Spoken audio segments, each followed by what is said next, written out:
Okay, we are going to do a quick video on medications from chapter 43. So if you want to turn to page 616 in your textbook, you can follow along with this brief and fast overview. This is material that was covered in week 10. Unfortunately, we had a holiday, so you'll recall that most of the medications in this chapter we've already discussed. These are diuretics. These medications were discussed when we talked about hypertension, but we'll go into a little bit further detail now. The chapter is highlighted with some bullet points for you to pay attention to. So if you have the online resources, please open up and have a look at those. If you don't, you may want to follow along with your textbook and highlight some specific sections. Keep in mind, this is pharmacology. We want you to have an understanding of the anatomy and physiology, but that's not really how we're going to be testing the concepts. We believe that it's important for you to understand the functional unit of the nephron, etc., and the ascending and the proximal and distal tubules.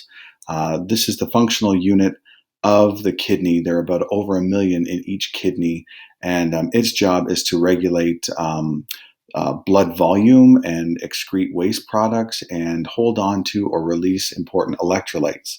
So there's the exchange happening here in the production of urine. So this is the blood. The kidney arteries are coming in here, wrapping in Bowman's capsule. This is the glomerulus. And then urine is being made, and important electrolytes and fluids are being reabsorbed. And this is the S is for secreted. So the kidneys play an amazing role in helping us maintain homeostasis with electrolytes, with fluid balance, with acid-base imbalance. And so they do a number of important things. They also secrete a hormone called epoetin, which helps produce red blood cell production. Sorry, I had to answer my phone there for a moment. Again, review renal failure. You'll recall this concept in your anatomy and physiology concept course. I think it's important for you to understand the different levels of renal failure, but you'll get more of this in second year. So there's acute and chronic renal failure, and there's a new word here called azotemia that we'd like you to be familiar with. So renal failure can be classified as acute, meaning that it's happened abruptly, and or chronic, meaning it's frequent and recurring, lasting longer than 3 months. And so acute renal failure requires immediate treatment because retention of nitrogenous waste products can be very hazardous to the body. This is known as azotemia, when we have nitrogen and urea building up in the blood, and it will result in death. So it's important for us as nurses to recognize signs and symptoms of renal failure. And some of the earlier complaints will be very generic things, and you can read about them, but they might be complaints of fatigue, exhaustion, changes in level of energy. We can do basic diagnostics tests known as urinalysis, and this allows us to look at the components of urine, so the electrolytes or any waste products. We can also draw blood work in a lab and determine if there's any buildup of blood urea and nitrogen. Moving forward, the nurse's role is recognizing and responding to acute renal failure or chronic renal failure. Once it's diagnosed, all nephrotoxic medications should be either discontinued or used with extreme caution. If they are required, then we would want to double check with a physician to make sure that they are necessary and whether or not there are any non-nephrotoxic alternatives that we could consider. Common nephrotoxic medications include NSAIDs, which we'll be talking about this week, aminoglycoside, antibiotics, and whatnot. So when in doubt, double check these. All ACE inhibitors, so keep in mind your medications that end with pril could be considered nephrotoxic. So if you have renal failure or damage to the kidneys or elevation in your creatinine or your bun, these are medications you'd want to consider double checking with the prescriber, whether it be a nurse practitioner or doctor, and seeing whether or not we should continue giving them. The mechanism of action when it comes to diuretics is to increase urine output by decreasing sodium reabsorption. So by expelling sodium and chloride, we remove fluid from the body, because wherever sodium likes to go, fluid also likes to go. So we'll use it with edema, hypertension or high blood pressure, renal failure, and again, used cautiously, diuretics with renal failure. But that's a component or a concept that we'll get more in depth in second year. But most diuretics block sodium reabsorption, therefore fluid follows it. One thing that it would be important to teach our clients is to take diuretic medications in the morning. Loop diuretics are probably the most effective diuretics. They're considered the high ceiling diuretics. I consider these the big guns of diuretics.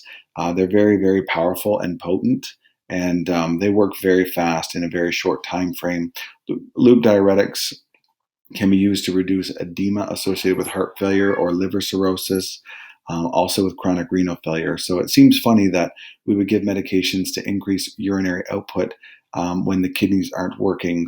But we would do that with extreme caution. Lasix is probably the most commonly prescribed loop diuretic, and the prototype is available on the next page, or 314, for you to look at. The big danger with a loop diuretic and a thiazide diuretic is hypokalemia, or low levels of potassium. Because potassium is going to be excreted, we're really concerned with making sure that you know how to assess what hypokalemia looks like and sounds like in patient complaints or in your nursing assessment. So look at hypokalemia in your fundamental nursing textbook and maybe jot down some ideas of what clients might complain of that might be subtle signs of hypokalemia. Potassium loss is a particular concern for clients who are also taking digoxin. So digoxin and a loop diuretic together really put your client at risk for hypokalemia. Be on the lookout for that. That's a potentially life-threatening I'm struggling on my words. Potentially life-threatening when your potassium levels drop too low. You'll remember potassium levels are typically 3.5 to 5.1 or 5.0, depending on what diagnostic book you're looking at. So you would not administer this medication if your potassium levels were already low, or if your patient was complaining of signs and symptoms of hypokalemia. Careful monitoring of their blood pressure, because we know that this medication is going to reduce blood volume, and also electrolytes like potassium. Those are important labs and vital signs to pay attention to, and hold the medication should you see any hypotension or hypokalemia. Also, watch out for other medications like lithium, ototoxic, that's ears, toxic medication to the ears, NSAIDs, nonsteroidal anti-inflammatory medications, and other antihypertensives. Please pay attention to pulse and for blood pressure. So if blood pressure is dropping and pulse is going up, that's usually a sign that your client might be dehydrated. Again, if your blood pressure is falling and your heart rate is attempting to compensate by speeding up, that's usually a sign that your client may be dehydrated. Other signs and symptoms could be weight loss, complaints of fatigue, dry, cracked mouth. So be on the lookout for these types of things. And periodically, clients need to know that they need to check their labs, especially potassium level. And they need to know that, because if they get put on this diuretic, they may not think to follow up with their doctor, and then they could get into a problem of hypokalemia. So you have to teach them that this does eliminate the potassium from their diet or from their body. So they would want to encourage potassium intake in their diet to compensate for that. Also, we want to have them weigh themselves daily, maybe write on a calendar daily or weekly what their weight is, so they can keep an eye on that. Monitor blood pressure, and caution them that they might experience some orthostatic hypotension and whatnot. If they do experience any hearing changes whatsoever, this medication can be ototoxic or hard on the ears. You can cause permanent hearing loss if it's given and we're not paying attention to the levels in the body, and we're causing Lasix overdose. So typically this happens with IV administration, not with PO, but in any case, if your client experiences any changes in their hearing, this is something we really want to report right away. Also, if there's any signs and symptoms of gout, they would want to report that immediately as well. All diuretics, including thiazide diuretics. Oh, I'm sorry, we moved on to the next column of diuretics. So we now have a different classification called thiazide diuretics. These are considered to be the safer alternatives to diuresis or eliminating fluid from the body. They have fewer side effects, so they're the most commonly prescribed. That being said, they're not safe. They're as dangerous. They do have side effects, so important for clients to be educated. Thiazide diuretics also drop blood pressure and also drop potassium. So in your first column that says, does it affect any labs or vital signs? I'm hoping that you have it drops blood pressure and potassium. It also may elevate glucose. So keep in mind that if they are diabetic, they may want to monitor their sugars more frequently. Also, if they're hypotensive or hypokalemic, you would want to hold the medication and consult with the prescriber. And again, the health teaching would be very similar. Take it in the morning, increase increase potassium in your diet, weigh yourself daily. These are very, very similar health teaching. What else? Oh, protect skin from exposure to sunlight. This is unique to this one. Thiazide diuretics may cause some photo sensitivity, and so keep that in mind. All right, moving forward. Here's an example of a thiazide diuretic, hydrochlorothiazide or chlorothiazide diuryl. Give oral doses in the morning to avoid any interrupted sleep due to nocturia. That's urinating during the evening. And one episode in the evening is not a big deal. Maybe 2 episodes in the evening are not a big deal, but anything more than 2, we consider that to be nocturia. We don't want to interrupt their sleep. Sleep's so important. Have a read, and then if there's anything missing, keep in mind you won't be giving IV administration of this medication, so you don't need to know that. Potassium-sparing diuretics is the another classification or version of diuretics. So I'll just zoom in here. Aldactone is the medication that you'll get familiar with, or spironolactone. Aldactone does not cause hypokalemia. It actually may cause hyperkalemia. So it's rare, but it can happen, especially if people are taking high levels of potassium in their diet. So hypokalemia is one of the most severe side effects of thiazide and loop diuretics. So if that is a significant problem for your clients, physicians may switch them over to a potassium-sparing diuretics.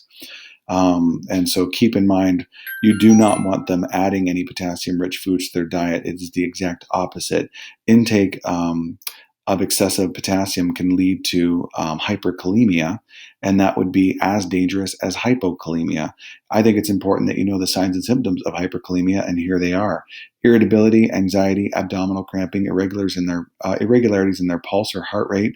That could be tachycardic or fast and butterfly feeling in their chest, palpitations, etc. So watch out for their liver and kidneys. Pay attention to those. Think about what lab levels tell us about kidneys and liver. Signs of hyperkalemia: if they experience any of these, they need to report them immediately. Tell them to avoid using any salt substitutes like Mrs. Dash. Salt substitutes are actually high in potassium. They're low in sodium, and so they're high in potassium for that taste. So you wouldn't want to. This is definitely something to star. You do not want your clients taking any kind of salt substitute and a potassium-sparing diuretic. The two do not go together. Very dangerous and could cause significant harm. So let's imagine for a second your client was started out on a loop diuretic or a thiazide diuretic, and they've been on that medication for a number of years, and they've been following a diet that is low in salt, and maybe they've added a salt substitute to their diet to help keep their blood pressure down. Suddenly, they have experienced significant episodes of hypokalemia, so the doctor changes their medication over to a potassium-sparing diuretic. But here's where we as nurses have a vital role, is to assess how they were managing their blood pressure before, and if it was using salt substitute, that we counsel them that this medication and salt substitutes do not go together. Do not discontinue this medication abruptly unless recommended by a healthcare provider. Take the medication immediately as ordered and as early as possible. Keep a log of your symptoms. Weigh yourself daily. Again, keep in mind you may have orthostatic hypotension changes. Here's where we really want you to focus. If you wouldn't mind, spend some time reading this nursing care process for clients with diuretics. Regardless of what diuretic they're on. This is really good information for you to commit to memory. Whether they're on a loop, thiazide, or potassium-sparing diuretic, a lot of this information is generic to all three. And then there's some specific points that are specific to potassium-sparing diuretics and specific to loop diuretics. So let's review the key concepts. The kidneys regulate fluid volume. They eliminate fluid depending on if your body is over filled with fluid or fluid volume excess, or they have crackles or edema, they might be considered or placed on a diuretic. Kidney's job is to eliminate fluid or excess fluid. Also, by eliminating sodium, it removes water from the body. If for some reason you're hypotensive or hypovolemic, your kidneys would hold on to fluid, so they would prevent the removal of sodium from the body. They also play a role in acid-base imbalance, but we're not going to get into that at this time. The kidneys are basically, I want you to think of them like a coffee filter or a filter in your coffee machine. The functional unit of the kidney is the nephron. We have over 1 million. We don't see signs and symptoms of kidney disease or kidney damage until after 70% of those nephrons have been destroyed. So when we start to see signs and symptoms of acute renal failure or chronic renal failure, we're in significant trouble. Those kidneys can be damaged. Think about it like this as well. We can give a lot of medications that can be nephrotoxic or hard on the kidneys or damaging to the kidneys. And if we do that and the clients don't monitor themselves or monitor signs and symptoms or get frequent lab checks, there's a potential chance they could have damage to that kidney. Also, uncontrolled high blood pressure can result in damage to the kidney. Dosages may need to be adjusted periodically. So they may need to go up or they may need to go down. That's why it's important to keep appointments. Diuretics for drugs increase urinary output, so we want to take them early in the morning. Caution them about orthostatic hypotension. Hold them if they are hypotensive, and hopefully you know what that blood pressure is. Hold them if they have signs of hypokalemia for your loops and your thyroids, or if you have signs of hyperkalemia with your potassium-sparing diuretics. And there you go. That's pretty well it from our chapter. So I hope that helps. James.